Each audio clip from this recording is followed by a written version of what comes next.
شریعت میں عورت جب بالغہ ہو جائے اس کا نکاح آپ نکاح کر سکتے ہیں. یہ نہیں ہے کہ ضروری ہے کہ ابھی کر دینا ہے کہ ابھی ذہنی طور پہ میچور نہیں ہے. باقی اجتہاداً یہ بات ٹھیک ہے, اس کی ترغیب دلانی چاہیے کہ بہت چھوٹی عمر میں شادی نہ کی جائے.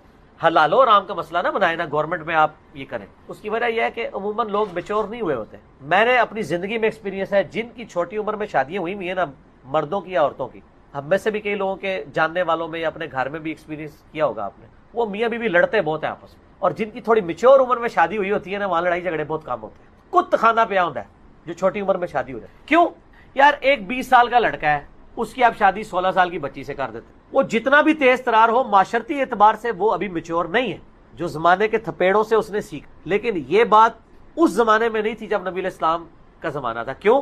وہاں پہ جو تربیت ہوتی تھی وہ ماں کی گود, بچپن ہی سے سب کچھ سکھایا جاتا تھا. باپ کے ساتھ بچہ اٹیچ ہو جاتا تھا, اس لیے باپ کا نام بھی اس کے نام کے ساتھ بولا جاتا تھا. اسکول مدرسے ہوتے کوئی نہیں تھے, شروع میں گھوڑ سواری سکھا دیتے تھے. اس لیے آپ کو صحابہ ملیں گے جناب, نبی علیہ السلام کی وفات پہ ابن عباس کی عمر 13 سال تھی, حضرت حسن ابن علی 9 سال کے تھے جب حضور فوت ہوئے آلموسٹ, اور وہ حدیثیں روایت کر رہے ہیں. حسین ابن علی کی عمر آلموسٹ سمجھ لیں 7.5-8 سال تھی, وہ حدیثیں روایت کر رہے ہیں. اتنی چھوٹی عمر میں آپ دیکھ لیں اس وقت. یعنی اس حوالے سے پھر سیکس کے پوائنٹ آف ویو سے بھی ایجوکیشن آٹومیٹیکلی ہو جاتی تھی. کیوں؟ عرب کے لوگوں کا گزر بسر جو ہے وہ بھیڑ بکریوں پہ ہوتا تھا, تو وہ بچے بڑی چھوٹی عمر میں وہ چیزیں آبزرو کر لیتے تھے. میں کوڈ ورڈز میں بات کر رہا ہوں. اور یہ مہربانی کیا کریں, یہ مجھے سیکس سے ریلیٹڈ جو آپ سوال بھیجتے ہیں نا, میرے اندر یعنی وہ اہلیت ہی نہیں ہے کہ میں ویڈیو ریکارڈنگ میں اس طرح کی باتیں کر سکوں. ایک آدھی میرا سیکس پہ لیکچر ہے, وہ آپ دیکھ لیں. اس میں نے سٹارٹ میں کہا تھا مہربانی کر کے مرد مردوں میں دیکھیں, عورتیں عورتوں میں دیکھیں. اور وہ میں نے بڑے کنٹرول الفاظ میں کچھ انگلش کے لفظ بول کے وہ ایک ریکوائرمنٹ پوری کر دی تھی. ادروائز میری کوشش ہوتی کوڈ ورڈز میں بات کی جائے, کیونکہ ہماری کئی غیر شادی شدہ لوگ ہیں جو یہ مجالس دیکھ رہے ہوتے ہیں. تو میں اشارتاً بات کروں, ان کی بھیڑ بکریاں پالنے کی وجہ سے اس طرح کی ایجوکیشن چھوٹی عمر میں ہو جاتی تھی. اس لیے آپ کو چھوٹی عمر میں ان کی شادیاں بھی ملتی ہیں. خود بخاری مسلم میں آتا ہے سیدہ عائشہ کی 9 سال کی عمر میں ہو گئی تھی شادی. بعض اس کو 9 کو 19 بنانے کی کوشش کرتے ہیں رخصتی کو. آپ 19 بھی بنا لینا, جن کو آپ نے خوش کرنا ہے انہوں نے نہیں خوش ہونا, کیونکہ نبی علیہ السلام کی عمر تو 52 سے آپ 29 پہ نہیں لا سکتے نا, وہ تو 52 ہی رہنی ہے نا. تو اس لیے شادی کی عمر بالغ ہونے کے بعد ہے, اور بالغ ہونے کی وہی عمر جو صحیح بخاری میں آتا ہے کہ آلموسٹ 15 سال بنتی ہے ہجری اعتبار سے, 14-15 سال, یا علامات بلوغت ظاہر ہو جائے. میرا اس کے اوپر کلپ بھی ہے, سنن ابی داؤد میں حدیث ہے نا, ایک صحابی کہتے ہیں وہ بنو قریظہ کا جب وہ عہد شکنی کے اوپر ان کو قتل کیا گیا تھا تو زیر ناف بال چیک کیے گئے تھے. زیر ناف بال اگ آئیں, یہ بھی بلوغت کی ایک علامت ہے, مرد کے لیے بھی عورت کے لیے بھی. اور عورت کے لیے وہ مینسز والا معاملہ بھی ہے, اور مرد کے لیے وہ نائٹ فال والا احتلام والا ایشو بھی. کوئی بھی ایک علامت ظاہر ہو جائے وہ بالغہ عورت ہو جائے. تو بالغہ کے ساتھ عاقلہ بھی ہونی چاہیے. بہرحال اگر کوئی کر لیتا ہے شریف فتویٰ کوئی نہیں, لیکن جس طرح باقی چیزوں میں دیکھتے ہیں, ظاہر ہے ایک بندہ شادی کرنے نکلا ہے وہ دیکھتا ہے کہ میری بیوی کی تعلیم کتنی. اب ایک ڈاکٹر اور انجینئر کی شادی آپ کر لیتے ہیں ایک حافظ قرآن عورت کے ساتھ جس کو انگریزی پڑھنی بھی نہیں آتی, تو اولاد کا کیا بنے گا؟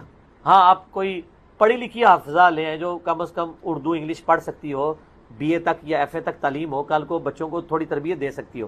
ظاہر پیراڈائم شفٹ ہو چکا ہے اس وقت, تو تعلیم کا موڈ چینج ہو چکا ہے. اسی لیے صحیح بخاری میں اپنے کفر میں شادی کرو. کفر سے مراد ہم پلہ.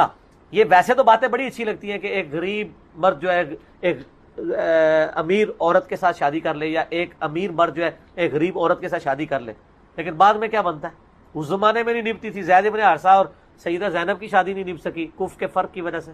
ہم پلہ ضرور ہونے چاہیے, اس اعتبار کو ضرور دیکھنا چاہیے. باقی صحیح مسلم میں حدیث ہے عورت سے 4 وجوہات کی بنا پہ شادی کی جاتی ہے, اعلیٰ حسب و نسب کی وجہ سے, اور اس کی خوبصورتی کی وجہ سے, اور اس کے مال و دولت کی وجہ سے, اور دین کی وجہ سے. پھر نبی صاحب فرمایا اللہ کے بندو دین دیکھا کرو. یعنی دین پہلی چیز ہے. دین سے مراد حافظ قرآن ہونا نہیں ہے, عامل قرآن ہونا ہے, صاحب قرآن ہونا. حرمت علیکم, حرام کر دی گئی ہیں تمہارے لیے, امہاتکم, تمہاری مائیں. اب یہ 12 کانٹینیوس رشتے آئیں گے جن کے ساتھ کبھی بھی شادی ممکن نہیں. اینڈ پہ جا کے ایک پاسبلٹی آئے گی جو وقتی طور پر, ٹیمپرری طور پر حرام رشتہ ہے, اور کچھ احادیث کے اندر بھی آئے ہیں, کچھ اگلی آیت کا تھوڑا سا حصہ اس میں بھی انشاءاللہ ڈسکس ہو جائے گا. حرام ہو گئی تم پر تمہاری مائیں, وبناتکم, اور تمہاری بیٹیاں, واخواتکم, اور تمہاری بہنیں, وعماتکم, اور تمہاری پھپھیاں یعنی والد کی جو بہنیں ہیں, سگی بہنیں, وخالاتکم, اور تمہاری خالائیں یعنی ماں کی بہنیں, وبنات الاخی, اور بھتیجیاں تمہارے بھائی کی بیٹیاں, وبنات الاختی, اور تمہاری بہن کی بیٹیاں یعنی بھانجیاں, وَأُمَّهَاتُكُمُ اللَّاتِي أَرْضَعْنَكُمْ، اور وہ مائیں بھی جنہوں نے تمہیں دودھ پلایا ہے، یعنی جو رضاعت کا رشتہ ہے. یہ را کے اوپر زبر ہے، ایک رضا ہے جو نام بھی رکھا جاتا ہے، یہ ہے رضاعت، را ضاد الف عین تا، رضاعت عربی. رضاعت کے جو رشتے ہیں اس میں جو تمہاری مائیں ہیں جنہوں نے تمہیں دودھ پلایا ہے وہ بھی تمہارے لیے حرام ہو گئی. اور اسی کے ساتھ ریلیٹڈ ہے وَأَخَوَاتُكُم مِّنَ الرَّضَاعَةِ، اور تمہاری وہ بہنیں بھی جو رضاعت کے رشتے سے تمہاری بہنیں بنتی ہیں. یعنی جس عورت کا تم نے دودھ پیا ہے اس کے ساری بہنیں، اس کی جو بیٹیاں ہیں وہ آپ کی بہنیں ہیں، لیکن یہ بہنیں صرف اسی بچے کی ہوں گی جس نے دودھ پیا ہے. یہ نہیں ہے کہ اس کے جو اپنے بہن بھائی ہیں وہ بھی اس کے ساتھ محرم والا معاملہ ہو جائے گا، نہیں، ان کا رشتہ ہو سکتا ہے، صرف اس ایک بچے کا رشتہ نہیں ہو سکتا جس نے اس عورت کا دودھ پیا ہے. اس کو کہتے ہیں رضاعت والا رشتہ. اور اس کانٹیکسٹ میں صحیح بخاری اور صحیح مسلم میں متفق علیہ دونوں میں یہ حدیث موجود ہے کہ اللہ کے محبوب صلی اللہ علیہ وآلہ وسلم نے فرمایا کہ جو رشتے نسب کی وجہ سے، خونی تعلق کی وجہ سے حرمت والے ہو جاتے ہیں، دودھ پلانے سے بھی وہ سارے رشتے حرمت والے ہو جاتے ہیں. یعنی جس طرح نسب اس طریقے سے حرمت بنا دیتا ہے نا رشتوں کی، دودھ بھی بنا دیتا ہے، لیکن اس میں وہ وراثت نہیں ان کو جائے گی. یہ وراثت کے اعتبار سے تو وہی صلبی رشتہ ہوگا، لیکن حرمت کے اعتبار سے دودھ اور خون کے رشتے میں کوئی فرق نہیں. اور صحیح مسلم میں ایک اور حدیث ہے کہ ایک یا دو دفعہ دودھ پلانے سے رضاعت کا رشتہ اسٹیبلش نہیں ہوتا، بلکہ کم از کم 5 مرتبہ دودھ پلایا جائے مختلف اوقات میں تو رضاعت کا رشتہ جو ہے وہ اسٹیبلش ہوگا. ویسے حنفی تو کہتے ہیں ایک دفعہ بھی پی لیا، غلطی سے بھی پی لیا، ہو گیا. ہم سے بھی لوگ مسئلے پوچھ رہے ہوتے ہیں، یہ بالکل غلط ہے. صحیح مسلم میں واضح حدیث ہے کہ کم از کم 5 دفعہ مختلف اوقات میں. ایک دفعہ تو ذاتی طور پہ بھی ہو سکتا ہے، تو یہ تو نہیں کہ اب اس کی سزا اولاد کو آگے ملے.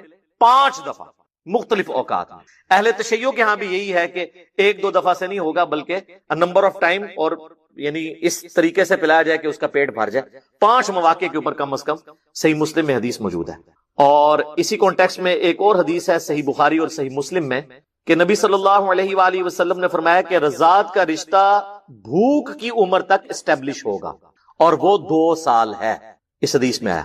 اور ویسے الگ سے سورۃ البقرہ میں بھی آیا کہ 2 سال ہے دودھ چھڑانے کی مدت. 2 سال کے بعد اگر کوئی کسی کا دودھ پی لیتا ہے بچہ، 2.5 سال کا بچہ یا کوئی بڑی عمر کا نوجوان بھی، یہ بڑی عمر کی رضاعت بھی لوگ پوچھ رہے ہوتے ہیں نا. وہ آپ کو پتا ہے عرب کے مفتیوں نے فتویٰ دیا تھا، جب ان سے پوچھا گیا کہ جی ہمارے آفس میں غیر محرم جو ہے وہ مرد کام کرتے ہیں، تو انہوں نے یہ فتویٰ جاری کیا کہ بھئی آپ کے آفس میں جو عورتیں ہیں نا وہ اس طرح کریں کہ اپنا دودھ ان کو پلا دیں تو وہ ان کے بھائی بن جائیں گے. وہ مطلب یہ نہیں کہ ڈائریکٹ پلانا، یعنی وہ کسی برتن میں نکالیں دودھ کو اور وہ پی لیں 5 موقع کے اوپر، تو وہ ان کے بھائی بن جائیں گے، تو مسئلہ ختم ہو جائے گا. اور اگر کسی کا دودھ نہیں ہے تو وہ ٹیکا لگوا لے، ٹیکا لگوانے سے بھی دودھ اتر آتا ہے نا، تو اس سے بھی. تو حالانکہ وہ تو اب 2 سال کی عمر تو کراس کر چکے ہیں. 2 سال کے بعد رضاعت کا رشتہ اسٹیبلش ہی نہیں ہوتا. اور ان کا بھی کیا قصور ہے؟ یہ تو امام ابن تیمیہ کا بھی یہی موقف ہے. تو وہ پرانے بزرگوں کو لے کے چل رہے ہیں. کاش انہوں نے یہ حدیث پڑھ لی ہوتی، اور بخاری اور مسلم دونوں میں جو تھی کہ بھوک کی عمر تک، اور وہ نبی اسلام نے فرمایا کہ 2 سال تک، اس کے بعد رضاعت کا رشتہ اسٹیبلش نہیں ہوگا. اور سورۃ البقرہ میں بھی 2 سال آئے. تو یہ میں نے اس کو ساتھ اس لیے کلیئر کر دیا تاکہ کسی کو کوئی اس میں پریشانی نہ ہو. تو یہاں تک ہم پہنچے تھے کہ جو مائیں اور بہنیں ہیں دودھ کے رشتے کی وجہ سے وہ بھی تمہارے لیے حرام ہے، ان سے تمہاری شادی نہیں ہو سکتی. وَأُمَّهَاتُ نِسَائِكُمْ، اور تمہاری جو بیویاں ہیں نا ان کی مائیں، یعنی جو ساس ہے، اردو میں اسے خوش دامن بھی کہتے ہیں، وہ بھی ہمیشہ کے لیے اب حرام ہے. ہمیشہ کے لیے حرام ہے. یعنی اگر آپ کا رشتہ کسی لڑکی کے ساتھ ہوا، نکاح رخصتی سے پہلے ہی طلاق ہو گئی، تو وہ جو لڑکی تھی اس کی ماں ہمیشہ کے لیے حرام ہے.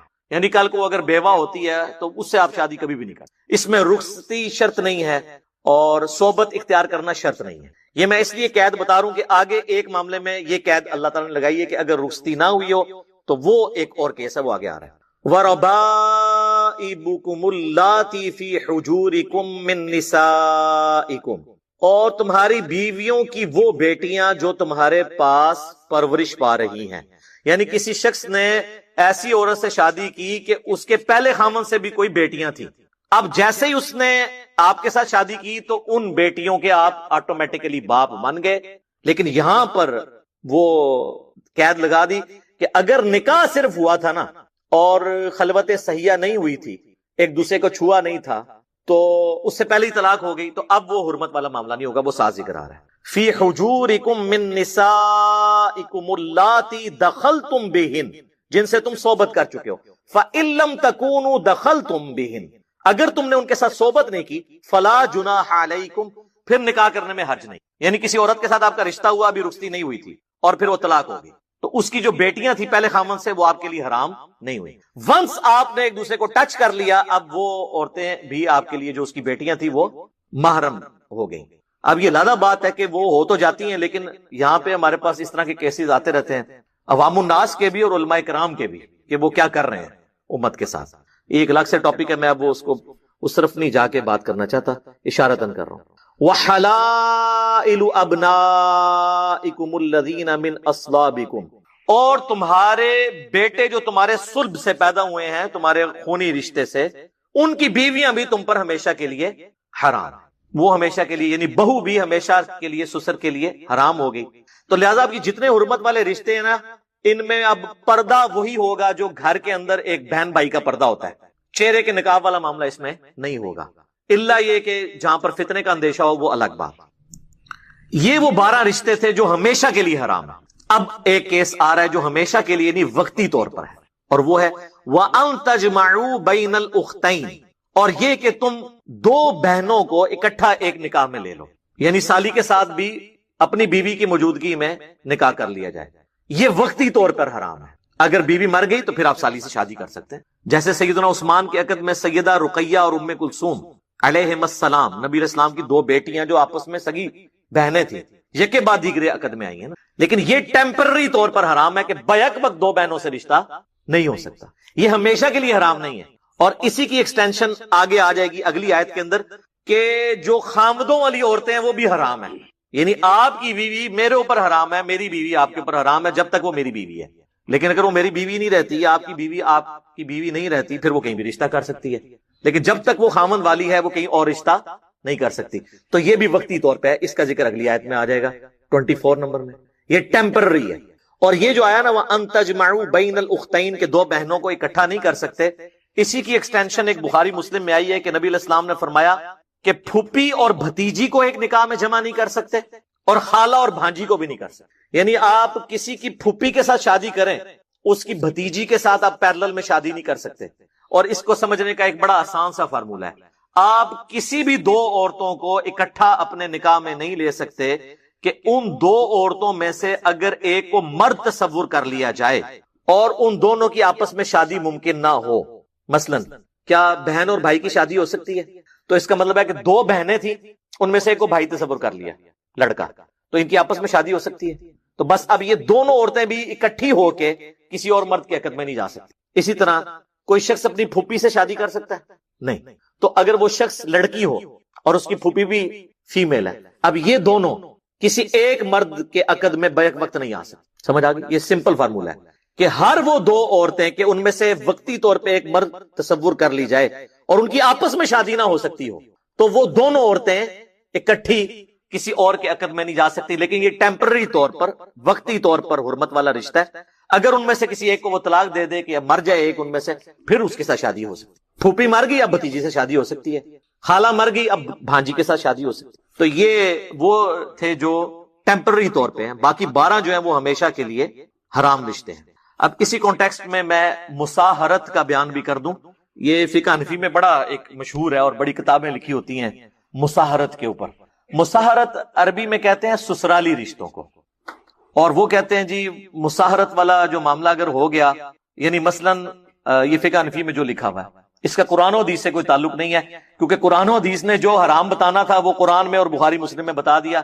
اب مولانا شریف نے جو ہے نا وہ اپنی طرف سے چیزیں داخل کی ہیں، تو مولانا شریف کو قرآن سے اور بخاری مسلم سے اٹھا کے تھوڑی دیر کے لیے نہیں، ہمیشہ کے لیے باہر رکھیں، اور پھر دیکھیں کہ یہاں پہ حرمت والے رشتوں میں کوئی ایسی بات ہوئی ہے، وہ بتاتے ہیں آپ کو مصاہرت والا رشتہ، بڑی کتابیں لکھتے ہیں اور کہتے ہیں جی پتہ ہے جی، پھر پوچھ رہے ہوتے ہیں لوگوں سے کہ جی اگر کسی مرد نے اپنی ساس کو شہوت کے ساتھ چھوا، غلطی سے یا جان بوجھ کے، صرف چھو لیا، تو اس کی اپنی بیوی اس پہ ہمیشہ کے لیے حرام ہو گئی، یہ وہ کہتے ہیں۔ اور وہ کہتے ہیں کہ اس لیے کہ قرآن میں آیا ہوا ہے کہ جی وہ ساس تو اس پہ حرام تھی، لیکن قرآن میں یہ تو نہیں آیا کہ ساس کے ساتھ اگر وہ ایسا معاملہ کر لیتا ہے تو اس کی اپنی بیوی جو آلریڈی اس سے پہلے اس نے اپنے عقد میں لی تھی وہ نکل جائے گی. یہ زیادہ ایک حرام فعل ہوگا. اسی طریقے سے اگر کسی سسر نے چھو لیا اپنی بہو کو غلط نیت کے ساتھ، ویسے تو محرم تھے آپس میں، تو وہ کہتے ہیں وہ چھو لیا اور خامن بےچارا باہر محنت کر رہا ہے، وہ اس کے عقد میں سے اس کی بیوی نکل گئی. قصور پیو دا بھگت رہا ہوں.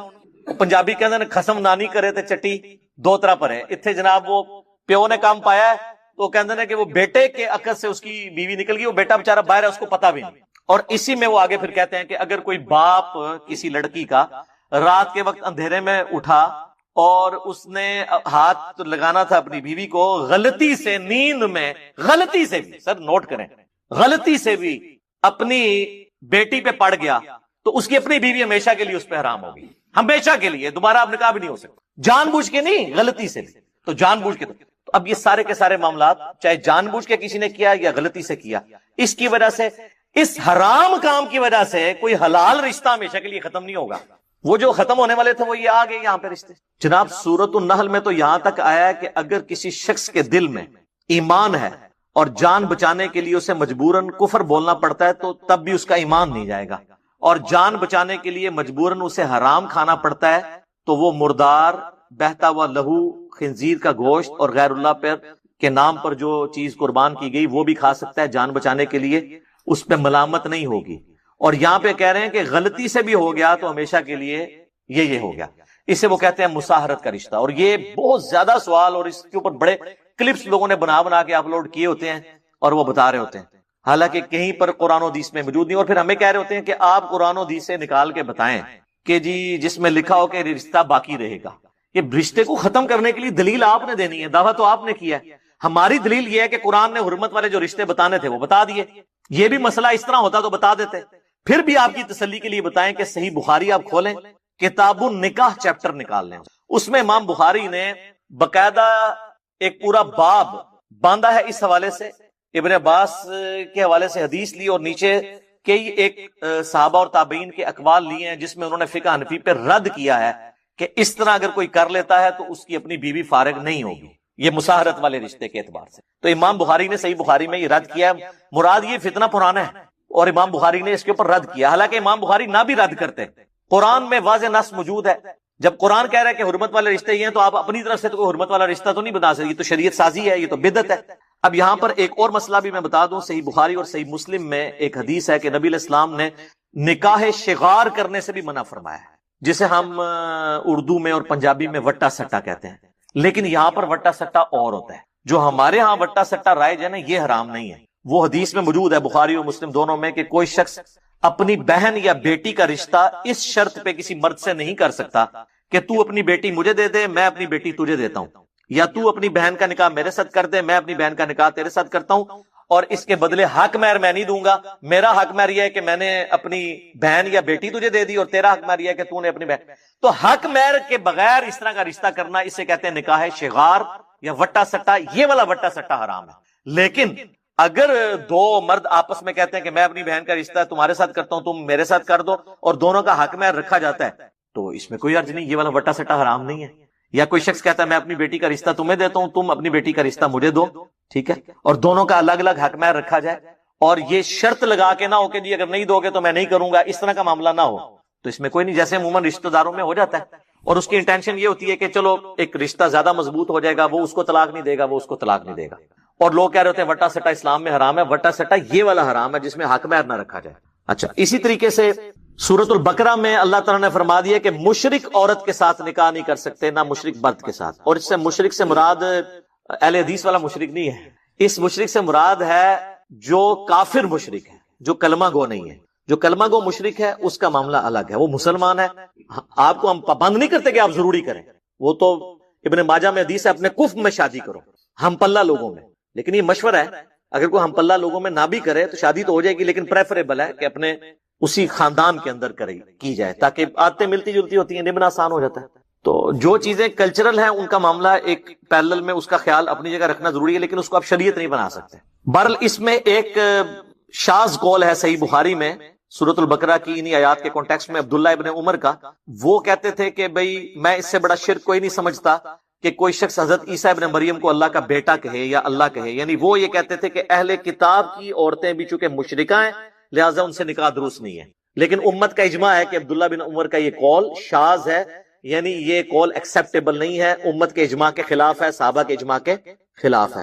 کیوں؟ قرآن میں سورۃ المائدہ میں اللہ تعالیٰ نے فرمایا کہ جو آخر میں آیات نازل ہونے والی ہیں سورۃ المائدہ کی، کہ آج کے دن اہل کتاب کی عورتیں بھی تمہارے لیے حلال ہوئیں اور ان کا ذبیحہ بھی اگر اللہ کے نام پر ہو تو حلال ہوا۔ تو اللہ کو تو پتا تھا کہ اہل کتاب جو ہیں وہ سارے ہی آلموسٹ مشرک ہیں، وہی قرآن آپ کو بتا رہا ہے نا سورۃ المائدہ میں، لقد کفر الذین قالوا ان اللہ هو المسیح ابن مریم، وہ کافر ہیں جو کہہ رہے ہیں کہ عیسیٰ ابن مریم ہی اللہ ہے، اور لقد کفر الذین قالوا ان اللہ ثالث ثلاثہ، وہ بھی کافر ہیں جو کہہ رہے ہیں تین میں سے ایک ہے اللہ، یعنی گاڈ دا ہولی فادر، اور جو سیدنا عیسیٰ ہے وہ ہولی سن ہے، اور روح قدس جو ہے وہ اس کو کہتے ہیں ہولی گوسٹ، یا حضرت مریم کے بارے میں پہلے عقیدہ ہوتا تھا اب ہولی گوسٹ اس کی جگہ آ گیا۔ تو اللہ تعالیٰ جب ان کے شرک کو بیان کر رہا تھا تو اللہ تعالیٰ کو یہ پتا تھا کہ یہ مشرک ہیں، لیکن ان کو بینیفٹ دیا کہ چونکہ یہ اہل کتاب ہیں، آسمانی مذہب کو ماننے والے ہیں، اگرچہ مشرک ہیں لیکن چونکہ نبیوں کے ماننے والے ہیں، ان کی عورتوں کے ساتھ نکاح جائز ہو جائے، اور سب کا اجماع ہے۔ ہاں ہم ترغیب ضرور دلاتے ہیں کہ بہتر ہے نہ کریں، مسلمان عورتیں تھوڑی ہیں کرنے کے لیے، لیکن کسی کو منع نہیں کر سکتے۔ تو اب میرا ایک معصومانہ سوال ہے، اگر یہود و نصارہ کی بچیوں کے ساتھ نکاح ہو سکتا ہے تو سنی کا شیعہ کی بچی کے ساتھ اور شیعہ کا سنی کی بچی کے ساتھ کیوں نہیں ہو سکتا؟ تو یا پھر مان لیں اعلیٰ حضرت کی طرح کہ یہود و نصارہ سے بھی بدتر ہے۔ ہاں یہ اعلیٰ حضرت نے لکھا ہے، احکام شریعت ان کی اپنی کتاب ہے، اس میں انہوں نے لکھا ہے کہ وہابیہ، اور پھر لکھا وہابیہ دیوبندیہ، وہابیہ غیر مقلد، یعنی اہل حدیث اور دیوبند، اور پھر ساتھ لکھا قادیانی کافروں کو بھی بیچ میں شامل کیا، اور لکھا روافظ، ان سب کا نام لکھ کے انہوں نے کہا یہ سب کے سب جو لوگ ہیں یہ مرتد ہیں۔ مرتد کا مطلب ہے اسلام چھوڑ گئے اور واجب القتل، اور یہ 1,00,000 دفعہ بھی اللہ کا نام لیں تو ذبیحہ مردار ہی رہے گا۔ البتہ یہود و نصارہ اگر اللہ کا نام لے کر کریں تو وہ حلال ہوگا، یہ حرام رہے گا۔ 1,00,000 دفعہ بھی نام لیں تو کس کا؟ دیوبندی، اہل حدیث، شیعہ، ان سب کا، اور قادیانی کافروں کو بھی بیچ میں ڈال دیا۔ انہوں نے قادیانیوں کے کھاتے میں ڈالا ہے ان کو، کہا کہ یہ 1,00,000 دفعہ بھی نام لیں تو ذبیحہ حرام رہے گا، البتہ یہود و نصارہ اگر کریں تو حلال ہوگا۔ تو پھر اب باقی پیسے تو چھوڑ دیں، آپس میں آپ دیکھ لیں کہ ان لوگوں نے کس طریقے سے دراڑے ہیں۔ پھر ہمیں لوگ کہتے ہیں جی بزرگوں کے بارے میں بات کرتے ہیں، بزرگوں نے خدمت ہی اتنے بڑے لیول پہ کی ہے کہ وہ بزرگ خود بخود پھر وہ اس پورے معاملے میں رگڑے میں آ جاتے ہیں، ہماری نیت تو نہیں ہوتی لیکن خود بخود آ جاتے ہیں۔ اور پھر ملفوظات اعلیٰ حضرت میں کہتے ہیں جی ان کے بیٹے نے جمع کیے ہیں۔ سر ان کے بیٹے نے جمع کیے ہیں جو مفتی اعظم ہند ہے مصطفیٰ رضا خان نوری، جن کی نعت ہے تو شمع رسالت ہے عالم تیرا پروانہ، وہ بیٹا ہے ان کا جس نے ان کے ملفوظات جمع کیے ہیں۔ اور اس سے بڑی بات، ملفوظات کی جو پہلی جلد ہے نا، پہلا حصہ، وہ اعلیٰ حضرت نے خود پڑھا ہوا ہے اور اس پہ مہر لگائی ہے کہ میں نے اسے لفظ بلفظ پڑھا ہے، تو پھر اعلیٰ حضرت کی اپنی ہوگی نا۔ اور پہلی جلد کے اندر ہی پہلا حصہ جو اعلیٰ حضرت نے خود پڑھا ہے، اس میں ان سے سوال ہوا ہے کہ اگر وہابی جماعت کروا رہے ہوں تو نماز ان کے پیچھے پڑھیں یا الگ؟ تو انہوں نے جواب دیا ان کی نماز نہ نماز ہے نہ جماعت ہے، سیدھا سیدھا کھری گل جڑی ہے انہوں نے کر دی تھی۔ اور وہابی اعلیٰ حضرت دیوبند اور اہل حدیث دونوں کو کہتے ہیں، وہ میں آپ کو پہلے بتا چکا ہوں احکام شریعت میں۔ پھر وہ کہتے ہیں کہ وہابیہ کی مسجد میں نماز پڑھ سکتے ہیں دیوبند اور اہل حدیث کے؟ تو انہوں نے کہا، جواب دیا، کفار کی مساجد مثل گھر کے ہیں۔ کفار ڈائریکٹ لفظ لکھ، یعنی جس طرح کافر کی مسجد ہے نا تو گھر کے مثل ہے، یعنی وہ جو بخاری مسلم میں حدیث ہے کہ میرے لیے پوری کی پوری زمین پاک کر دی گئی ہے، میرا امتی جہاں چاہے نماز پڑھ سکتا ہے۔ تو یہ حدیث ریکارڈ نہیں کی، اشارتاً بات کر دی کہ جس طرح گھر میں بھی نماز ہو جاتی ہے اس طرح کفار کی مسجدوں میں بھی نماز ہو جائے گی۔ اور کفار انہوں نے یہود و نصارہ کو نہیں کہا، دیوبند اور اہل حدیث کو کہا۔ ابھی بات ختم نہیں ہوئی، پھر تیسرا سوال ان سے ہوا کہ یہ وہابی دیوبند اور اہل حدیث جب اذان دے رہے ہوں تو ان کی اذان کا جواب دینا چاہیے؟ تو انہوں نے کہا کہ ان کی نہ اذان ہے نہ نماز ہے، اور پھر کہا ان کی اذان بھی ان کی نماز اور جماعت کی طرح باطل ہے۔ بڑے وہ صحیح بات ہی انہوں نے کی، جب میں ان کی نماز ہی کہہ رہا ہوں نہیں ہوتی ہے تو اذان کی تو باطل ہے۔ البتہ جب اذان میں اللہ اور اس کے محبوب صلی اللہ علیہ وآلہ وسلم کے مبارک نام آئے تو آپ عز و جل یا جل جلالہ یا صلی اللہ علیہ وآلہ وسلم کہہ سکتے ہیں، باقی نہ ان کی اذان ہے نہ نماز ہے نہ جماعت ہے، بات ہی ختم کر دی۔ اس کی کئی ایک مدنی وجوہات ہو سکتی ہیں۔ ایک وجہ یہ ہو سکتی ہے کہ آپ نے نکاح کرنے کے بعد کسی بد مذہب کا جنازہ پڑھ لیا تو آپ کا نکاح ٹوٹ گیا۔ یہی بتا رہے ہیں نا آپ کو علماء، نہیں کہانیاں نہیں کرا رہے کہ کسی بریلوی نے جو بندی کا جنازہ پڑھ گیا، اس کا نکاح بھی گیا، بیعت بھی گئی، تو تجدید نکاح کی ضرورت پڑے گی. تو تجدید نکاح تو ہو سکتا ہے سر، اس میں تو کوئی حرج نہیں ہے. تجدید ایمان بھی روزانہ کیا کریں. سورہ بقرہ کی آخری 2 آیات پڑھ کے سوئیں. بخاری مسلم میں حدیث ہے کہ جو رات کو یہ پڑھ لے گا 2 آیات، آمن الرسول بما انزل الیہ من ربہ والمؤمنون آنورڈ، تو وہ اس کے لیے ہر چیز سے کافی ہو جائیں گی، اس کو کفایت کر جائیں گی. اس میں تجدید ایمان ہو جاتا ہے. تو تجدید ایمان تو روزانہ رات کو سونے سے پہلے کرنا چاہیے. اور تجدید نکاح بھی بعض اوقات ضرورت پڑ جاتی ہے. میری نظر میں نہیں، علماء کی نظر میں. آپ نے دیکھا نہیں انڈیا کی وہ ایک ویڈیو کتنی وائرل ہوئی تھی کہ ایک مولوی مسجد میں بیٹھا اور لائن لگی ہوئی ہے، وہ دھڑا دھڑ نکاح پہ نکاح ہو رہے ہیں، پورے گاؤں کا نکاح. تو وہ کہہ رہے تھے وہاں پہ کوئی دیوبندی مر گیا تھا، اس کا جنازہ پڑا ہو، اور یہ انڈین میڈیا نے باقاعدہ ان کے ٹی وی چینل نے دکھائی، اور کتنی مسلمانوں کی بدنامی ہوئی. تو کہہ رہے چونکہ انہوں نے دیوبندیوں کا جنازہ پڑھ لیا تو بریلویوں نے فتویٰ دیا کہ آپ سب کے نکاح ٹوٹ گئے. تو دیوبندی بھی یہی کہیں گے آپ کسی شیعہ کا جنازہ پڑھیں گے نکاح ٹوٹ گیا. تو وہ اس لیے تجدید نکاح کی ضرورت پڑ جاتی ہے، نکاح پر نکاح کی. وہ نکاح پر نکاح نہیں ہوتا، وہ تو کہتے ہیں نکاح ختم ہو گیا تو دوبارہ. یہ تو میں صرف ایک آپ کے دماغ میں ڈرل کرنے کے لیے بات کی. عموماً یہ مسائل آتے ہیں ہمارے بیرون ملک میں جو لوگ سیٹل ہیں، اس کی کئی ایک وجوہات ہیں. یہاں پہ وہ نکاح کرتے ہیں، بعد میں انہیں وہاں پہ جا کے نکاح کی سرمنی ارینج کرنی پڑتی ہے ڈاکومنٹیشن کے پوائنٹ آف ویو سے، وہاں پہ نیشنلٹی لینے کے لیے، اس طرح کے ایشوز. بعض اوقات ماں باپ سے چھپ کے انہوں نے کیا ہوتی ہے شادی، بعد میں ماں باپ اس لو میرج پہ راضی ہو جاتے ہیں، تو ماں باپ کو خوش کرنے کے لیے ایک دفعہ ایک اور سرمنی ارینج کرواتے ہیں. ہمارے پاس تو ہر طرح کے مسئلے آتے ہیں، تو مجھے پتا ہے کیا کیا پرابلم چل رہے ہیں. اور پھر بعد میں ماں باپ پریشان ہوتے ہیں جب ان کو پتا چلتا ہے کہ یہ تو ہمارے ساتھ تو معموم رہا ہے ہماری اولاد میں، وہ پھر ہمیں پتا کر رہے ہوتے ہیں. تو اگر کوئی جان بوجھ کے بھی نکاح کے اوپر نکاح کر لے، بشرطے کہ وہی میاں بیوی دوبارہ کریں، تو کوئی فرق نہیں پڑے گا، ایک تجدید عہد ہی ہو جائے گا. جس طرح وہ کہتے ہیں نا، انفی کہتے ہیں نا احتیاطی زور پڑھ لیں جمعے کے ساتھ، تو نکاح احتیاطی ہو جائے گا، کچھ بھی نہیں ہوگا، اس سے نکاح ٹوٹے گا نہیں. البتہ جو نکاح پہ نکاح ایک حرام بھی ہے، وہ بخاری اور مسلم دونوں میں حدیث، مشکات میں آپ کو نکاح والے چیپٹر میں مل جائے گی، کہ اللہ کے نبی علیہ السلام نے فرمایا کوئی شخص اپنے بھائی کے نکاح کی جو آفر کسی عورت کو اس نے کی ہو، اس پہ اپنے نکاح کا پیغام نہ بھیجے جب تک کہ وہ شخص اس عورت سے نکاح نہ کر لے یا اس کو چھوڑ نہ دے. یعنی نکاح کر لے گا تو پھر تو ویسے ہی نہیں بھیج سکے گا، یعنی جب تک وہ سچویشن کلیئر نہ ہو جائے. اور اگر وہ رشتہ ریجیکٹ کر دیتا ہے پھر تم اپنا رشتہ بھیجو. یہ نہیں ہے کہ وہ رشتہ فائل ہونے والا ہے اور آپ رشتہ بھیج دیتے ہیں، اور آپ شاید فائنینشلی زیادہ اسٹرانگ ہے تو آپ کے بھائی کا رشتہ ٹوٹ کے آپ اپنا الو سیدھا کریں. اس نکاح پر نکاح کو حرام قرار دیا کہ نکاح کے پیغام پہ آپ نکاح کا پیغام نہیں بھیج سکتے. البتہ یہ والا معاملہ ٹھیک. اچھا، اس میں آپ کو ایک مدنی پھول دے دیتا ہوں، پانی پی. یہ جو وٹا سٹا ہے نکاح شغار، تو اس کے بارے میں بھی بڑی مسکنسیپشن ہے کہ حرام ہے. وہ حرام نہیں ہے. ہمارا جو اسٹیبلش وٹا سٹا ہے یہ بالکل ٹھیک ہے، کیونکہ نکاح ہو رہا ہوتا ہے. جو بخاری اور مسلم میں جس وٹا سٹے کو حرام کیا گیا وہ یہ ہے کہ کوئی شخص اس شرط کے اوپر اپنی بیٹی کا نکاح کسی سے کرے کہ اس کے بدلے میں تم اپنی بیٹی کا نکاح مجھ سے کر دو. ایک وٹا سٹا جو ہم جسے وٹا سٹا کہتے ہیں نا، وہ یہ ہوتا ہے کہ ایک ہی بہن کا نکاح دوسرے کے بھائی کے ساتھ اور اس کا اس کے. اس میں کوئی حرج نہیں ہے، اس میں آپ کوئی وہ مارچا نہیں مار رہے، کوئی اس طرح نہیں کر رہے. اس میں یہ لوگ کیا کرتے تھے زمانے جاہلیت میں کہ بھائی وہ مہر سے جان چھڑانے کے لیے کہتے تھے تو میری بیٹی لے لے، میں تیری بیٹی لے لیتا ہوں. آج بھی عرب کے ملکوں میں شادی کرنا بڑی مصیبت ہے، سارا خرچہ مرد کا ہوتا ہے، وہ آلموسٹ عورت خریدنی پڑتی ہے آپ کو. اس لیے اپنی بیویوں کی قدر کیا کریں.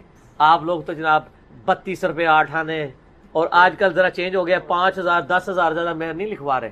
حالانکہ نبی علیہ السلام نے جو مہر لکھوایا میں نے بخاری مسلم سے ثابت کیا اپنے مجلس میں ایک میں، آج کے لاکھوں روپیہ بنتا ہے. اور قرآن تو کہتا ہے ڈھیروں سونا چاندی بھی اگر مہر میں دیا واپس نہیں لوگے.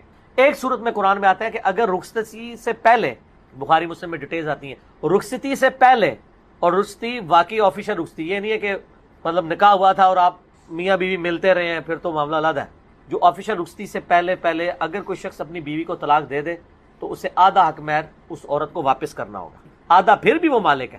البتہ اگر رخصتی ہو گئی، ایک دوسرے کو ہاتھ لگا لیا، تو اب وہ نفع اٹھا لیا.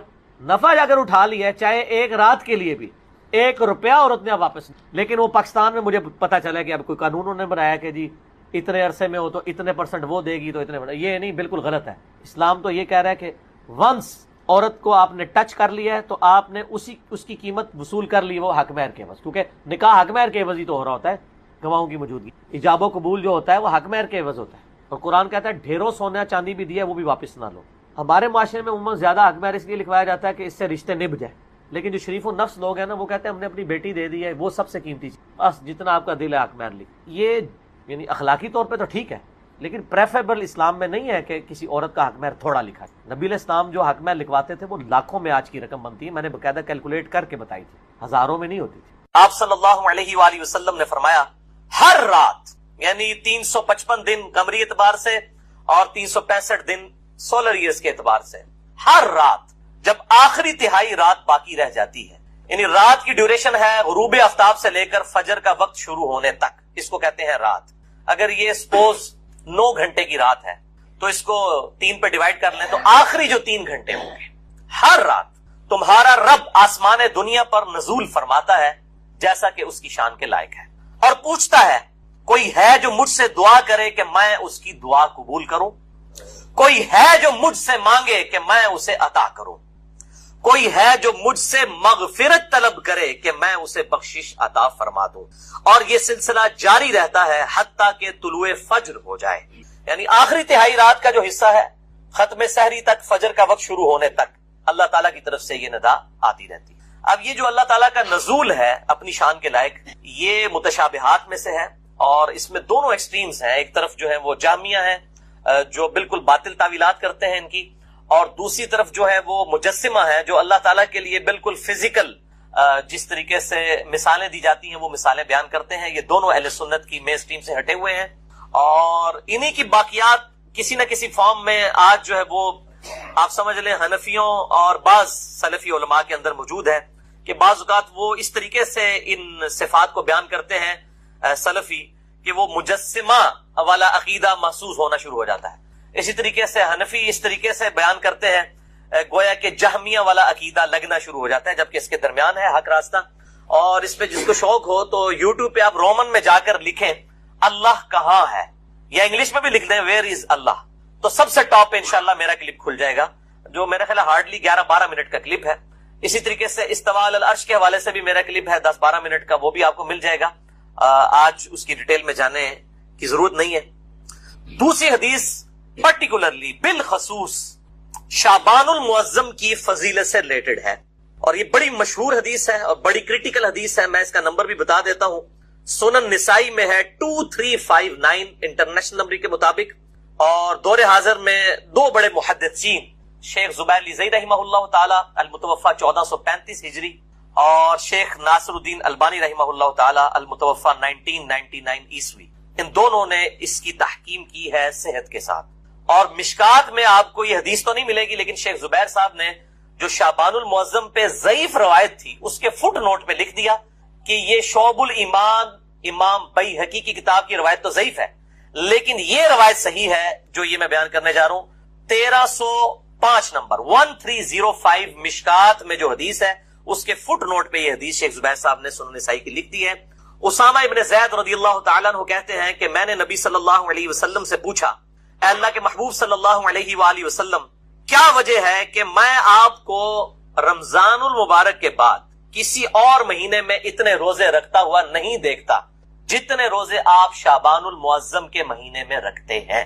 تو آپ صلی اللہ علیہ وسلم نے فرمایا کہ یہ جو مہینہ ہے جو رجب اور رمضان کے درمیان ہے یعنی شعبان، یہ ایسا مہینہ ہے کہ اکثر لوگ اس کی فضیلت سے غافل ہیں۔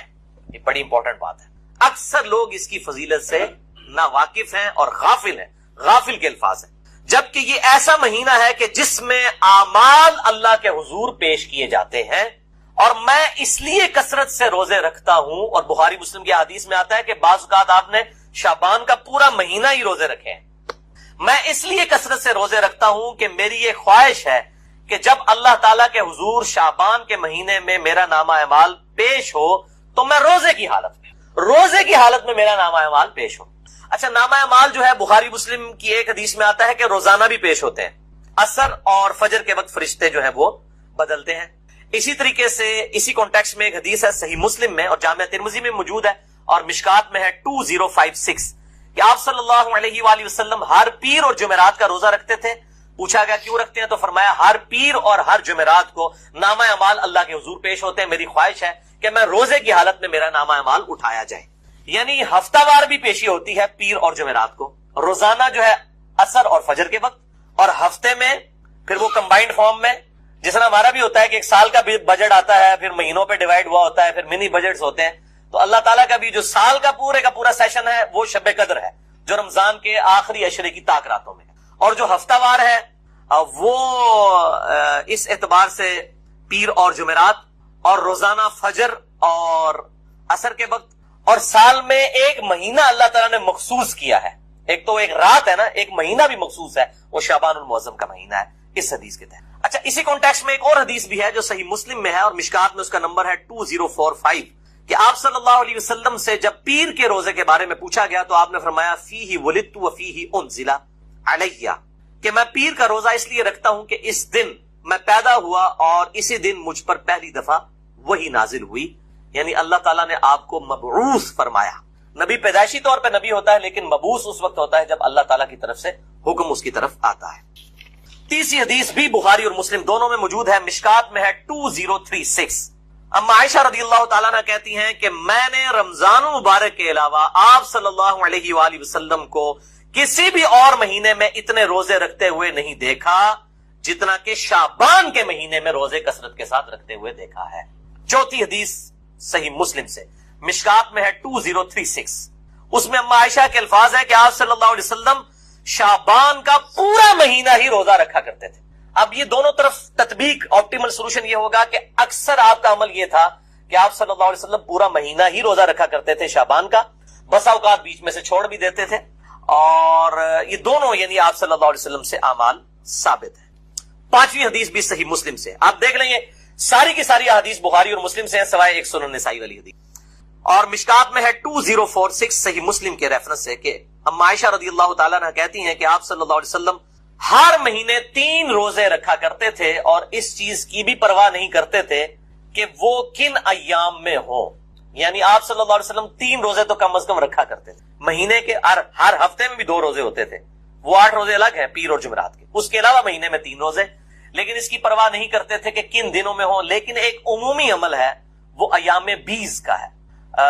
یہ 20 الپس بیضا ہم اردو میں بھی استعمال کرتے ہیں، یعنی جن دنوں میں چاند گول ہو جاتا ہے وہ ایام 20، عربی میں بید کہلائے گا، ضاد آتا ہے اینڈ پہ، اور اردو میں 20 با یا اور ضاد. جن دنوں میں چاند گول ہوتا ہے انہیں کہتے ہیں ایام 20. 13، 14 اور 15 چاند کی راتیں، ان میں آپ صلی اللہ علیہ وسلم کا عمومی عمل تھا. ویسے اگر یہ نہ بھی رکھیں تو باقی دنوں میں ضرور 3 روزے مہینے کے پورا کیا کرتے تھے. اور اس حوالے سے وہ چھٹی حدیث ہے، صحیح بخاری اور صحیح مسلم دونوں میں موجود ہے. مشکات میں ہے 2054 کہ آپ صلی اللہ علیہ وسلم نے فرمایا کہ ہر ماہ میں 3 روزے رکھ لینے والا گویا اس طرح ہے کہ وہ ہمیشہ ہی روزہ رکھتا ہے. یعنی ہمیشہ اگر کوئی شخص روزہ رکھے تو اگر مہینے میں 3 روزے رکھ لے تو اللہ تعالیٰ اس کو گویا اس طرح کا ثواب عطا فرمائے گا کہ وہ ہمیشہ روزہ رکھنے والے کے مترادف ہے. اور اسی حدیث میں الفاظ موجود ہیں کہ آپ صلی اللہ علیہ وسلم نے روزانہ روزہ رکھنے سے منع فرمایا اور فرمایا اگر کسی نے بہت روزے رکھنے ہیں تو داؤدی روزے رکھے، یعنی ایک دن روزہ رکھے اور ایک دن چھوڑ دے. یہ ایز اے لاسٹ ریزارٹ، یعنی مہینے میں آپ یہ ایک روزہ چھوڑ کے ایک روزہ یہ رکھ سکتے ہیں، اس کی اجازت مرحمت فرما دی. اچھا، یہ جو سیم فضیلت ہے جو مہینے میں 3 روزے رکھے اسے پورے سال کے روزوں کا ثواب ملے گا. اب مہینے میں 3 رکھیں تو سال کے کتنے بنے؟ 12 یا 36. ایک آسان عمل بھی ہے وہ صحیح مسلم میں ہے اور مشکات میں 2047 کہ آپ صلی اللہ علیہ وآلہ وسلم نے فرمایا جو شخص رمضان کے بعد 6 روزے رکھ لے شوال کے، اب اس میں کوئی شرط نہیں ہے کہ وہ فوراً بعد شروع کرنے ہیں. بعض نے کہا جی ایک فوراً رکھ لو، باقی پاویں پورے مہینے سے رکھ لو، کوئی تفریق نہیں ہے. پورے مہینے میں جس وقت چاہیں یہ 6 کی گنتی پوری کر سکتے ہیں، چاہے فوراً بات کر لیں چاہے بعد میں شروع کریں، جس وقت مرضی یہ 6 روزے رکھ لے. صحیح مسلم مشکات میں 2047. تو گویا اس طرح ہے کہ وہ پورا سال ہمیشہ ہی روزہ رکھنے والے کے مترادف ہے. تو یہ اللہ تعالیٰ کی طرف سے آسانی ہے. ربنا آتنا فی الدنیا حسنہ وفی الآخرۃ حسنہ وقنا عذاب النار. یہ وقف کر کے میں نے پڑھا اور کنٹینیوس پڑھیں گے. ربنا آتنا فی الدنیا حسنۃ وفی الآخرۃ حسنۃ وقنا عذاب النار. اب اس کا ترجمہ بھائیو یاد کرنا کوئی راکٹ سائنس ہے. ربنا آتنا، اے رب ہمارے ہمیں عطا فرما، ہمیں دے دے، فی الدنیا حسنہ، اس دنیا میں بھلائی، وفی الآخرۃ حسنہ، اور آخرت میں بھلائی. اور آخرت کی سب سے بڑی بھلائی کیا؟ وقنا عذاب النار، ہمیں آگ کے عذاب سے بچا دے. آمین. اللہم اجرنا من النار، اللہم اجرنا من النار، اللہم اجرنا من النار. اچھا، مولویوں کی تسلی نہیں ہوئی، انہوں نے اس کے ساتھ لگا دیا وقنا عذاب القبری، وقنا عذاب الحشری، وقنا عذاب المیزان، پتہ نہیں کیا کچھ لگا دیا. حالانکہ تعلیم کی کمی ہے. دنیا اور آخرت اس میں کور ہو جاتی ہے. کیوں؟ پھر دنیا حسنہ میں پوری دنیا کور، وفی الآخرۃ حسنہ میں قبر بھی کور، میدان حشر بھی کور، میزان عمل بھی کور. کیوں؟ بخاری اور مسلم کی متفق علیہ حدیث ہے کہ آپ صلی اللہ علیہ وسلم نے فرمایا جو شخص مر گیا اس کی قیامت قائم ہو گئی، مرتے ہی قیامت قائم ہو.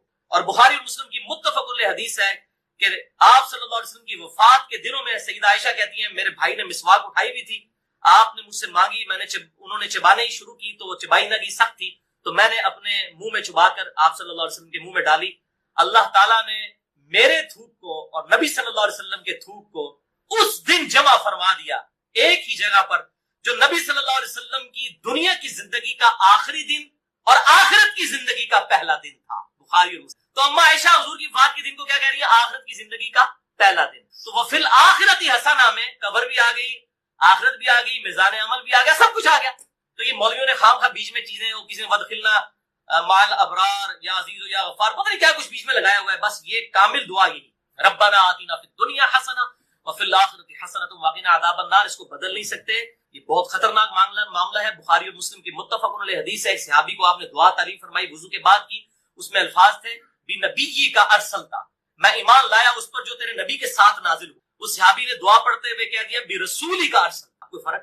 میں ایمان لایا اس کتاب پر جو تیرے پر نازل ہوئی. رسول تو سپرلیٹو ڈگری ہے، نبی سے بھی اوپر کی ڈگری. ہر نبی رسول نہیں ہوتا، چند ایک رسول. آپ صلی اللہ علیہ وسلم فرمایا تو نے میرے الفاظ کو چینج کیا، وہی کہہ جو میں نے کہا تھا بنبی کا ارسلتا. اب اس نے کہا یا رسول اللہ میں نے کون سی گستاخی کر دی ہے، میں تو اچھے الفاظ استعمال کیے ہیں، عشق دے چلے نمبر لے گئے، عقل والے تھے انجی عملہ گالیاں، کچھ نہیں انہوں نے کہا. اب جو نبی صلی اللہ علیہ وسلم اپنے الفاظ کو نہیں بدلنے دے رہے اور اچھے الفاظ اس نے استعمال کیے، وہ یہ اجازت دیں گے کہ آپ صلی اللہ علیہ وسلم کی سنت دعاؤں کو آپ اس حوالے سے چینج کریں کہ اس میں چیزیں ایڈ کرنا شروع کر دیں، یہ آپ صلی اللہ علیہ وسلم اجازت دیں گے؟ تو یہ بدعت کے ٹاپک پہ میں نے کم از کم 5 گھنٹے کی گفتگو ریکارڈ کروا دی ہے، مثلا نمبر 75A اور 75B ahlsunnatpak.com پہ.